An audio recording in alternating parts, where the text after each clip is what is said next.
ഓ, dress നല്ല അടിപൊളിയായിട്ടുണ്ടല്ലോ അമ്മുക്കുട്ടി. അത് ശരി, പുതിയ ഡ്രസ്സൊക്കെ ഇട്ടിട്ട് എവിടേക്കാണ്? അയ്യോ, അച്ഛനറിയില്ലേ? നമ്മുടെ വീടിന്റെ അപ്പുറത്തെ സിനിമ ഷൂട്ടിംഗ് എടുക്കാൻ വന്നിട്ടുണ്ട്. സിനിമ ഷൂട്ടിങ്ങോ? ആ, അതെ അച്ഛാ. നമ്മ ടിവിയിൽ കാണുന്ന ഹീറോ ഹീറോയിൻ പിന്നെ വലിയ വലിയ ക്യാമറകളൊക്കെ കൊണ്ട് സിനിമ ഷൂട്ടിംഗ് എടുക്കാൻ വന്നിരിക്കുവാണ്. ആ, അതെയോ? അത് ശരി. അതിന് അമ്മുക്കുട്ടി എന്തിനാണ് പുതിയ ഡ്രസ്സൊക്കെ ഇട്ടിരിക്കുന്നത്? അയ്യോ അച്ഛാ, അമ്മുക്കുട്ടി സിനിമ ഷൂട്ടിംഗ് കാണാൻ പോകുകയല്ലേ. അവിടെ സിനിമ ഷൂട്ടിംഗ് എടുക്കുമ്പോഴേ നമ്മൾ അടുത്ത് നിൽക്കുമ്പോൾ നമ്മളെയും കൂടെ എടുക്കും. അപ്പൊ പുതിയ ഡ്രസ് ഇട്ടിട്ട് പോയാലല്ലേ അമ്മുക്കുട്ടി സിനിമയിൽ വരുമ്പോൾ ഭംഗിയായിട്ടുണ്ടാവുക. അത് ശരി, അവര് സിനിമ എടുക്കുമ്പോ അമ്മുക്കുട്ടിനെയും കൂടെ എടുക്കുവോ? അല്ലാതെ പിന്നെ ഇതുപോലെ ഭംഗിയുള്ള ഉടുപ്പൊക്കെ ഇട്ടിട്ട് പോയാൽ എങ്ങനെയാണ് സിനിമയിൽ എടുക്കാതിരിക്കുക? ആ, അത് ശരി. പിന്നെ സിനിമ ഷൂട്ടിംഗ് കാണാൻ അമ്മുക്കുട്ടിനെ ആരാ കൊണ്ടുപോണത്? അച്ഛാ, അമ്മുക്കുട്ടി മാത്രമല്ല, വീട്ടിലുള്ള എല്ലാവരും സിനിമ ഷൂട്ടിംഗ് കാണാൻ പോവാണ്. എല്ലാവരുവാ? അതെ അച്ഛാ. അമ്മ, അമ്മമ്മ, ചാച്ചു, പിന്നെ മേമ്മ, പിന്നെ ധീരൻ, പിന്നെ ആദി, ഞങ്ങൾ എല്ലാവരും കൂടെ പോവാണ്. അത് ശരി, എല്ലാവരും കൂടെ പോകുവാണോ? എന്നാ അച്ഛനെ കൊണ്ടൊന്നും പറഞ്ഞില്ല. അയ്യോ, അച്ഛനെ കൊണ്ട് പറയാനല്ലേ അമ്മുക്കുട്ടി വന്നത്. അച്ഛനും കൂടെ വാ അച്ഛാ, നമുക്ക് എല്ലാവർക്കും കൂടെ പോയി സിനിമ ഷൂട്ടിംഗ് ഒക്കെ കണ്ടിട്ട് വരാം. ഈ അമ്മു, അവിടെ ആദ്യം തിരിഞ്ഞ് നിന്നെ എവിടെയാന്ന് തെരഞ്ഞോണ്ടിരിക്കുകയാണ്. നീ ഇവിടെ എന്താ ചെയ്യുന്നത്? അങ്ങോട്ട് പോ. അയ്യോ അമ്മ, നമ്മൾ എല്ലാവരും സിനിമ ഷൂട്ടിംഗ് കാണാൻ പോവല്ലേ, അതാ ഞാൻ അച്ഛനെയും കൂടെ കൂട്ടാൻ വേണ്ടി വന്നതാ. അത് ശരി, നിന്റെ അച്ഛൻ സിനിമ ഷൂട്ടിംഗ് കാണാൻ വന്നിട്ടൊന്നും പറയണ്ട. എന്താടി അഞ്ചു അങ്ങനെ പറഞ്ഞത്? എന്താ എനിക്ക് സിനിമ ഷൂട്ടിംഗ് കാണാൻ വരാൻ പറ്റില്ലേ? വരുവൊക്കെ ചെയ്യാം, പക്ഷെ നിങ്ങൾ വരില്ലല്ലോ. ആര് പറഞ്ഞ്? ശിവേട്ടാ, അപ്പൊ നിങ്ങൾ വരുവോ? അന്ന് വഴിയിട്ട് നമുക്ക് എല്ലാവർക്കും കൂടെ പോയി സിനിമ ഷൂട്ടിംഗ് കണ്ടിട്ട് വരാം. നല്ല ജോളിയായിട്ടുണ്ടാവും. എടി പൊടി, ഞാൻ വെറുതെ പറഞ്ഞതാണ്. ടിവിയിൽ ഒരു പടം 3 മണിക്കൂർ ഇരുന്ന് കാണാനേ ക്ഷമയില്ല. ഇതില് വേറെ അവിടെ സിനിമ ഷൂട്ടിംഗ് കാണാൻ പോവാണ്. നിങ്ങളൊക്കെ പോയിട്ട് വരും, ഞാനൊന്നും വരുന്നില്ല. ആ കണ്ട, എന്റെ ശിവേട്ടനെ കുറിച്ച് എനിക്കറിയില്ലേ. എന്തോ വരുന്ന പോലെ ഡയലോഗൊക്കെ അടിച്ചു. ഇപ്പൊ വരുന്നില്ലെന്നും പറയണു. ഈ അമ്മു, നിന്റെ അച്ഛനൊന്നും വരില്ല. നമുക്ക് എല്ലാവർക്കും കൂടെ പോകാം. നീ പോ, ഞാൻ വരാം. ആ ശരി അമ്മേ. ഈ അഞ്ചു, എന്താ പിന്നെ എല്ലാവരും കൂടെ സിനിമ ഷൂട്ടിംഗ് കാണാൻ പോണ്? എന്താ ആർക്കും പണിയൊന്നും ഇല്ലേ? ഓ, എന്താ പണി? വീട്ടില് രാവിലെ എണീറ്റ് ചോറും കറി എല്ലാം ആയി. പിന്നെ ഈ കുട്ടികളാണെങ്കിലോ ബോറടിക്കണോ പുറത്തെവിടെയെങ്കിലും കൂട്ടിക്കൊണ്ടു പോകുമെന്ന് ചോദിച്ചോണ്ടേ ഇരിക്കുവാണ്. അപ്പൊ പിന്നെ ശരി, ഞാനും അമ്മയും സീതയും കൂടെ കുട്ടികളിനെയൊക്കെ കൂട്ടിയിട്ട് സിനിമ ഷൂട്ടിംഗ് കാണാൻ പോകാന്ന് വിചാരിച്ചു. ആ, നിങ്ങളൊക്കെ പോണത് ശരി. പക്ഷെ അരവിന്ദനും വരുന്നുണ്ടോ? ചാച്ചു വരുന്നെന്ന് അമ്മുക്കുട്ടി പറഞ്ഞോ? ആ, അവനെന്ത് തോന്നിന്നറിയില്ല, ഞാനും കൂടെ വരാന്ന് പറഞ്ഞു. അതുകൊണ്ട് ഇപ്പൊ വീട്ടില് എല്ലാവരും സിനിമ ഷൂട്ടിംഗ് കാണാൻ പോകുകയാണ്. നിങ്ങൾ ഒരാൾ മാത്രമാണ് വരാത്തത്. ഇപ്പൊ ഞങ്ങൾ എല്ലാവർക്കും പോയാ വീട്ടില് നിങ്ങൾ മാത്രം തന്നെ ഒറ്റയ്ക്കുണ്ടാവും. ഒറ്റയ്ക്കോ? ഇത് നല്ല അവസരമാണല്ലോ. വീട്ടിലുള്ള എല്ലാവരും സിനിമ ഷൂട്ടിംഗ് കാണാൻ പോകുകയാണ്. എന്തായാലും വരാൻ ഒരു മണിക്കൂറൊക്കെ കഴിയും.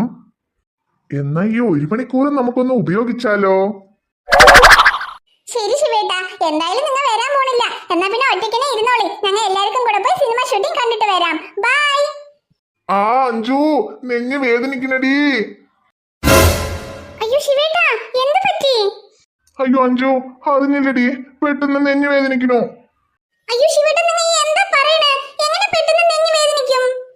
എടി, പിന്നെന്താ നെഞ്ഞ് വേദന? ഞാൻ വരുന്നെന്നും പറഞ്ഞ് മെസ്സേജ് അയച്ചിട്ടാ വരും. എടി വാടി ഇങ്ങോട്ട്. കെട്ടിയവൻ നെഞ്ഞ് വേദനിക്കണമെന്നും പറയണോ? ഇവിടെ അവിടെ നിന്ന പാടിൽ നിന്നിട്ട് എന്താണ് ഏതാണെന്ന് ചോദിച്ചിട്ടിരിക്കണോ? ഇവിടെ വന്ന് അടുത്ത് എന്താണെന്ന് നോക്കടി അഞ്ചു. അയ്യോ ശിവേട്ടാ, നിൽക്കും വരാം. അയ്യോ ശിവേട്ടാ, എന്ത് പറ്റി? എന്താ പെട്ടെന്ന് നെഞ്ഞ് വേദനിക്കണേ? നമുക്ക് ഹോസ്പിറ്റലിൽ പോയാലോ? എടി അഞ്ചു, ഹോസ്പിറ്റലിലേക്കൊന്നും വേണ്ട. നീ എന്റെ അടുത്ത് തന്നെ ഇരിക്കി. നീ അടുത്തിരിക്കുമ്പോ കുറച്ച് നെഞ്ഞുവേദന കുറയണ പോലെയുണ്ട്. അയ്യോ, എന്താ ശിവേട്ടാ നിങ്ങൾ പറയണേ? എടി നീ അടുത്തിരിക്കടി അഞ്ചു, അത് മതി. എനിക്ക് നെഞ്ഞുവേദന ശരിയാവും. പിന്നെ അവരൊക്കെ ഷൂട്ടിംഗ് പോട്ടെ, നീ പോണ്ട. നീ എന്റെ കൂടെ തന്നെ ഇരിക്കിട്ടാ. മോളെ അഞ്ജലി, അവിടെ എല്ലാരും കൂടെ ഷൂട്ടിംഗ് പോകാൻ തയ്യാറായി നിൽക്കുവാ. നീ എന്താ ഇവിടെ ഇരിക്കണേ? വാ, നമുക്ക് പോവാം. അയ്യോ അമ്മേ, ശിവേട്ടിന് നെഞ്ഞു വേദനിക്കണമെന്നാ പറയണേ. എന്ത് നെഞ്ഞു വേദനയോ? അതാമ്മേ, നെഞ്ഞു നല്ലോണം വേദനിക്കണോ? അതുകൊണ്ട് നീ ഷൂട്ടിംഗ് കാണാൻ പോണ്ട, എന്റെ കൂടെ തന്നെ ഇരിക്കുന്ന പറയണേ. എടാ, നിനക്ക് ശരിക്കും നെഞ്ഞു വേദനയാണോടാ? ആ അതെ അമ്മേ, നെഞ്ഞ് വേദനിക്കണമ്മേ. നെഞ്ഞ് നല്ലോണം വേദനിക്കണമ്മേ. ഡാ, ഞാൻ നിന്റെ അമ്മയാണ്.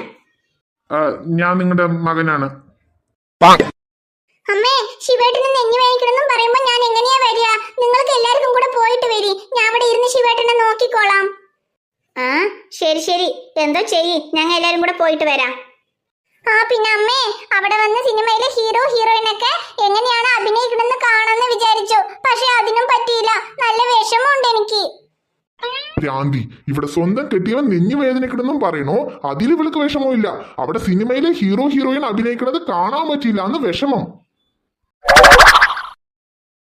അത് കുഴപ്പമില്ല മോളെ, അവിടെ സിനിമയിലെ ഹീറോ ഹീറോയിൻ അഭിനയിക്കുന്നത് കാണാൻ പറ്റില്ലെങ്കിൽ എന്താണ്, അതിനേക്കാളും വലിയ അഭിനയ കലാകാരൻ ഇവിടെ ഉണ്ടല്ലോ, അത് കണ്ടാ മതി.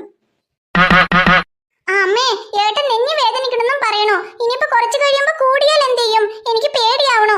അവരൊക്കെ ഷൂട്ടിംഗ് കാണാൻ പോട്ടെ, അമ്മ ഞങ്ങളുടെ കൂടെ തന്നെ ഇരിക്കോ? അയ്യോ പൊട്ടത്തി. അയ്യോ അഞ്ജലി, അതൊന്നും കുഴപ്പമില്ല. അവന്റെ നെഞ്ഞുവേദനയൊക്കെ തന്നെ മാറിക്കോളും. പിന്നെ ഞാനിപ്പോ പോകാതെ ഇവിടെ ഇരുന്നാലാണ് അവന്റെ നെഞ്ഞുവേദന കൂടുക. എന്താടാ? അതെ മാ. ശരി ശരി അഞ്ജലി, നീ അവനെ നോക്കിക്കോ, ഞങ്ങൾ പോയിട്ട് വേഗം വരാം. ആ ശരി അമ്മേ. എടാ, പോയിട്ട് വരാം. പതുക്കെ വരിയമ്മേ. ശരി ശിവേട്ടാ, നിങ്ങക്ക് നെഞ്ഞുവേദന ശരിയാകെ ഞാൻ ഇഞ്ചി വെളുത്തിലേക്ക് ഇട്ട് വെള്ളം തിളപ്പിച്ച് കൊണ്ടുവരട്ടെ? എടി അഞ്ജുമ, അതൊന്നും എനിക്ക് വേണ്ട. നീ എന്റെ അടുത്ത് ഇങ്ങനെ ഇരുന്നാലേ മതി. എന്റെ നെഞ്ഞുവേദന തന്നെ ശരിയായിക്കോളും. ശിവേട്ടാ, നിങ്ങളെ കണ്ടാൽ നിങ്ങൾക്ക് ശരിക്കും നെഞ്ഞുവേദന ഉള്ള പോലെ തോന്നുന്നില്ലല്ലോ. എന്നെ ഷൂട്ടിംഗ് കാണാൻ പോവാതെ ഇവിടെ നിങ്ങളുടെ കൂടെ ഇരുത്താൻ വേണ്ടിട്ട് കള്ളം പറഞ്ഞ പോലെയാണല്ലോ തോന്നുന്നത്. എന്റെ ദൈവമേ, ഇപ്പോഴെങ്കിലും നീ കണ്ടുപിടിച്ചാ? എടി പൊട്ടത്തി, എന്റെ അമ്മയടക്കം എനിക്ക് നെഞ്ഞുവേദന എന്ന് പറഞ്ഞ അടുത്ത മിനിറ്റ് തന്നെ ഇത് കണ്ടുപിടിച്ചു.